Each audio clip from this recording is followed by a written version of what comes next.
Michée, chapitre 1. La parole de l'Éternel fut adressée à Michée, de Moréchet, au temps de Jotham, d'Akaz, d'Ézéchias, roi de Juda, prophétie sur Samarie et Jérusalem. Écoutez, vous tous, peuple. Sois attentive, terre, et ce qui est en toi. Que le Seigneur, l'Éternel, soit témoin contre vous, le Seigneur qui est dans le palais de sa sainteté. Car voici, l'Éternel sort de sa demeure, il descend, il marche sur les hauteurs de la terre. Sous lui les montagnes se fondent, les vallées s'entrouvent, comme la cire devant le feu, comme l'eau qui coule sur une pente. Et tout cela à cause du crime de Jacob, à cause des péchés de la maison d'Israël. Quel est le crime de Jacob? N'est-ce pas Samarie? Quels sont les hauts lieux de Juda? N'est-ce pas Jérusalem?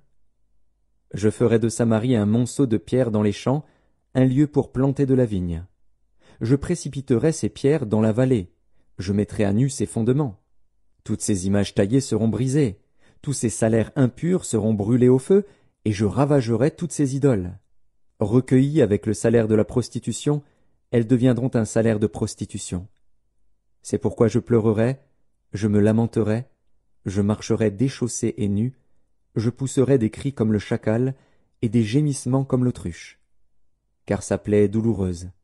Elle s'étend jusqu'à Juda, elle pénètre jusqu'à la porte de mon peuple, jusqu'à Jérusalem. Ne l'annoncez point dans Gath, ne pleurez point dans Akko.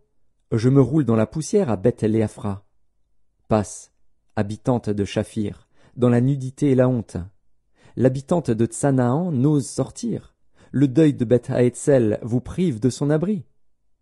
L'habitante de Maroth tremble pour son salut, car le malheur est descendu de la part de l'Éternel jusqu'à la porte de Jérusalem.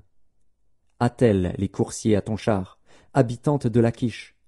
Tu as été pour la fille de Sion une première cause de péché, car en toi se sont trouvés les crimes d'Israël. C'est pourquoi tu renonceras à Moréchet-Gath.